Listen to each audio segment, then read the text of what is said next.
Salam pemirsa HC Indonesia dimanapun Anda berada. Kembali lagi dalam pembahasan buku Yesus Nama di Atas Segala Nama.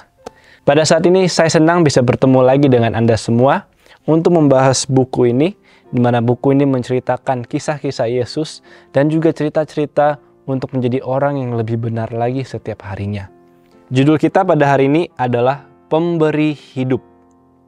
Ayat inti kita terdapat di 2 Timotius 1 ayat 12. Karena aku tahu kepada siapa aku percaya. Rasul itu memandang kepada keadaan yang besar di seberang. Bukan dengan ketidakpastian dan ketakutan, tetapi dengan pengharapan yang gembira dan kerinduan yang mendalam. Sementara ia berdiri di tempat, ia mati syahid. Ia melihat bukannya pedang algojo atau tanah yang segera akan menerima darahnya. Ia memandang ke langit yang biru yang tenang pada musim panas itu ke takhta abadi. Orang yang beriman ini memandang tangga penglihatan Yakub yang menggambarkan Kristus. Ia menghubungkan dunia dengan surga dan manusia yang terbatas dengan Allah yang tidak terbatas. Imannya dikuatkan sementara ia teringat bagaimana bapa-bapa dan nabi-nabi telah bergantung kepada seorang yang menjadi penunjang dan penghiburannya. Dan untuk siapa ia sedang memberikan hidupnya. Dan dari orang-orang suci ini yang dari abad ke abad telah menyaksikan iman mereka. Ia mendengar jaminan bahwa Allah itu benar. Rekannya sebagai rasul yang mengkhotbahkan Injil Kristus keluar untuk menemui kefanatikan agama dan takyul upacara kafir, aniaya, dan penghinaan yang tidak menganggap diri mereka berharga kepada diri sendiri supaya mereka boleh mengangkat tinggi terang salib di tengah ketidaksetiaan yang gelap. Kita sudah tahu siapa orang ini, yaitu Rasul Paulus. Dari paragraf pertama buku ini menceritakan saat-saat Rasul Paulus mati martir, di mana kita tahu Paulus adalah rasul yang bertobat. Paulus adalah seorang yang berbeda. Masa lalu Paulus adalah seorang yang membenci umat-umat Tuhan. Sebelumnya Paulus adalah Saulus. Itulah nama Paulus sebelumnya. Saulus adalah seorang yang sangat berbeda. Dia adalah orang yang membenci kebenaran. Dia orang yang membenci umat-umat Tuhan. Dia justru menganiaya umat-umat Tuhan karena saking dia membenci kebenaran itu. Tapi kita tahu ceritanya tentang Paulus, dia dibutakan oleh Tuhan. Dibutakan bukan untuk menjadi sengsara, tetapi dibutakan karena Saulus telah menyakiti hati Yesus atau menyakiti umat-umat Tuhan. Karena Tuhan saking mengasihi Saulus, Tuhan mengizinkan kebutaan itu untuk Saulus sadar. Untuk Saulus dibukakan lagi penglihatannya bahwa itu adalah yang tidak benar. Padahal Saulus mengerti apa yang benar. Sehingga Tuhan mengirim seseorang yaitu Ananias. Di mana Ananias menjadi teman sekerabatnya Paulus. Ananias lah yang akhirnya membantu Saulus yang tadinya buta bisa melihat lagi. Yaitulah Tuhan mengirim Ananias untuk mentobatkan Paulus. Karena Paulus telah melakukan hal yang tidak benar. Tetapi Paulus menerima itu. Jadi bisa dibayangkan bahwa Saulus yang tadinya orang yang sangat berbeda, tapi bisa ditobatkan menjadi orang yang baru, dilahirkan menjadi orang yang baru. Pelajaran yang sangat baik untuk kita semua. Paulus aja yang tadinya Saulus bisa berubah. Bagaimana kita yang orang yang sudah mengerti, apakah kita mau diubahkan kembali lagi menjadi orang yang lebih benar? Ia dengar hal ini menyaksikan kepada Yesus sebagai anak Allah, juru selamat dunia. Dan rak, pancang dan kamar di bawah tanah, dari sarang dan gua dari bumi ini, di sanalah jatuh ke telinganya teriakan kemenangan orang yang mati syahid itu. Ia mendengar kesaksian dari jiwa-jiwa yang kuat, yang meskipun miskin, dirundung malang, disiksa, namun menyaksikan dengan tidak gentar untuk kepercayaan mereka, dan mengatakan, karena aku tahu kepada siapa aku percaya. Orang-orang yang menyerahkan hidup mereka pada iman ini menyatakan kepada dunia bahwa dia kepada siapa mereka telah percaya sanggup untuk menyelamatkan dengan sempurnanya. Paulus mengatakan bahwa dia tahu siapa yang dia percaya. Paulus lebih mempercayakan Yesus daripada dirinya sendiri.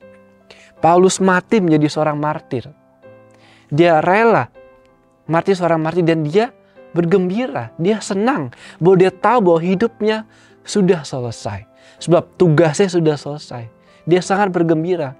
Dia menjadi orang yang berbeda, yang tadinya membenci kebenaran, menganiaya umat-umat Tuhan. Tapi karena dia mau diubahkan, dia meminta ampun kepada Tuhan untuk setiap apa yang dia lakukan kepada orang itu. Tuhan memberikan dia pengharapan. Dan ketika Paulus, seorang yang punya iman ini, percaya kepada Yesus dan bertobat, mempunyai hati yang baru. Kita tahu bahwa Paulus menjadi seorang misionaris yang sejati. Dia berpergi ke suatu tempat, ke kota-kota lain, mengabarkan firman Tuhan. Mengabarkan Injil itu. Yang tadinya mungkin orang takut atas kehadirannya Paulus, yang tadinya Saulus. Karena mereka tahu siapakah Paulus sebelumnya. Jadi mereka takut. Tapi Paulus mengatakan apa? Bahwa dia sudah menjadi orang yang baru. Bahwa dia telah menerima kasih Kristus. Dia menerima kebenaran itu. Kebenaran itu hidup di dalam dirinya dia. Sehingga dia menjadi rasul yang Tuhan berkati. Jadi adalah pelajaran bagi kita semua. Ketika kita punya kebenaran itu dalam diri kita, jangan kita remehkan. Tapi kembali lagi dalam kehidupan kita, apakah kita sudah betul-betul percaya kepada Yesus? Apakah diri saya sudah benar-benar bergantung kepada Yesus? Apakah saya lebih mempercayai Yesus daripada diri saya sendiri? Karena ketika kita lebih mempercayai Yesus, diri kita lagi kita tidak dengar. Apa yang kita pikirkan, apa yang kita mau rencanakan itu bukan kepada diri kita, tetapi sepenuhnya kehendak Tuhan. Inilah yang kita harus pelajari setiap hari. Memang betul kita tidak sempurna. Tapi seorang Paulus dengan ketidaksempurnaannya dia bisa menjadi orang yang lebih baik, yang lebih benar lagi. Walaupun pada akhirnya Paulus mati masih tetap tidak sempurna. Tetapi dengan ketidaksempurnaannya dia mau menjadi orang yang benar, mau menjadi orang yang memberikan hidupnya kepada Yesus. Akhirnya dia mati martir. Dia bahagia bahwa dia sudah mengenal siapa yang dia sembah, yaitu Yesus itu. Sambil dia mengatakan apa saudara? Sampai dia mengatakan, karena aku tahu kepada siapa aku percaya. Paulus sepenuhnya percaya kepada Yesus, sehingga dia mengatakan itu. Kita lanjut. Ditebus oleh pengorbanan Kristus, dibasuh dari dosa dalam darahnya, dan dipakaikan dalam kebenarannya, Paulus menyaksikan dalam dirinya bahwa jiwanya adalah berharga pada pemandangan penebusnya. Hidupnya disembunyikan dengan Kristus di dalam Allah, dan ia diyakinkan bahwa dia yang telah mengalahkan kematian sanggup untuk memelihara sesuatu yang dipercayakan kepadanya. Pikirannya mengerti janji juru selamat, aku membangkitkan pada akhir zaman. Yohanes 6 ayat 40. Pikiran dan pengharapannya dipusatkan pada kedatangan Tuhan kedua kalinya.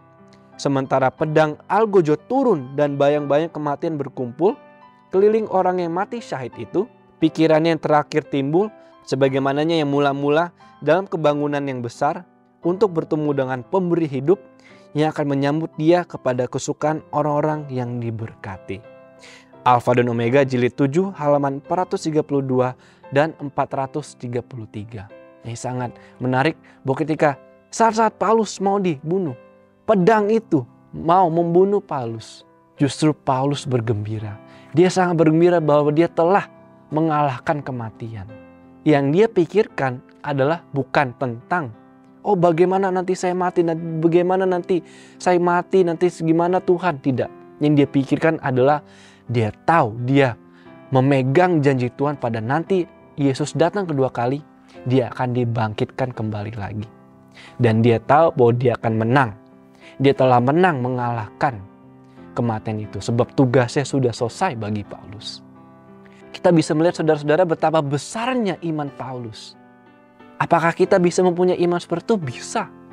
Jika kita mempercayai sepenuhnya kepada Tuhan.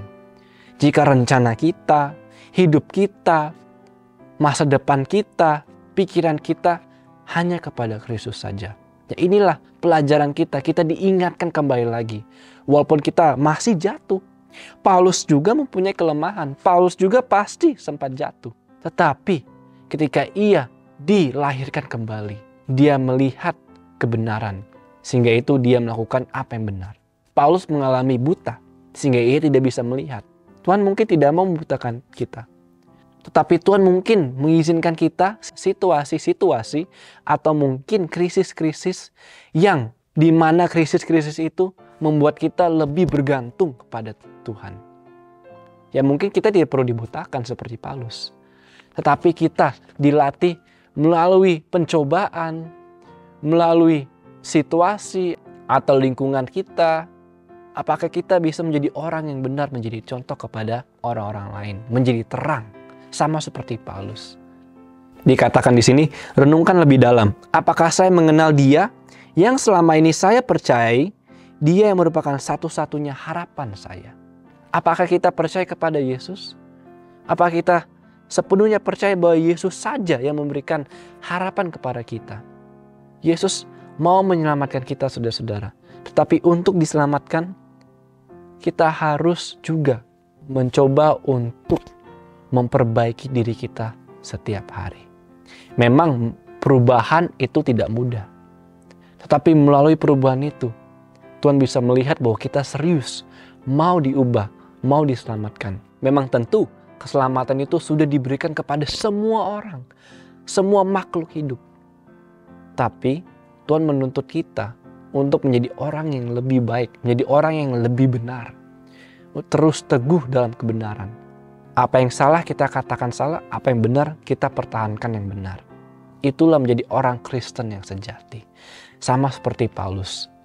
Paulus tidak takut dan kematian. Tapi Paulus justru takut bahwa dia tidak akan diselamatkan. Ya inilah sebagai orang Kristen sejati. Janganlah kita takut dalam kematian. Memang tentu kematian itu memang menakutkan. Tetapi marilah kita belajar bahwa kematian adalah sebenarnya kita akan mati sementara. Kita akan hidup lagi, dibangkitkan kembali oleh Tuhan. Dan jika Tuhan berkehendak, dan jika kita mau, kita akan melihat Yesus datang dengan mata kita sendiri di langit, menjemput kita pulang. Tetapi untuk kita bisa melihat Yesus datang dengan mata kita, betapa besar iman yang kita harus punya dalam diri kita. Kita harus mati dalam diri kita sendiri. Mati dalam kedagingan kita. Yang dalam arti kita harus mati dalam kelemahan kita. Menjadi manusia yang lebih baru lagi. Dan inilah pelajaran bagi kita saudara. Untuk terus menjadi orang yang lebih benar lagi. Yesus adalah satu-satunya yang bisa memberikan kita harapan untuk bisa diselamatkan. Mari kita terus mempunyai kebenaran dalam diri kita. Karena dengan itulah kita bisa menjadi umat-umat Tuhan yang sejati, menjadi Kristen yang sejati, dan menjadi terang bagi kegelapan. Biarlah ini bisa menjadi pelajaran bagi kita semua, dan bukan hanya kita mendengarkan saja, tetapi memulai untuk mempraktekkannya dalam kehidupan kita sehari-hari. Dan Tuhan akan terus mau membantu kita menjadi orang yang lebih benar lagi setiap harinya. Sampai jumpa dalam pembahasan selanjutnya. Salam dan Tuhan memberkati.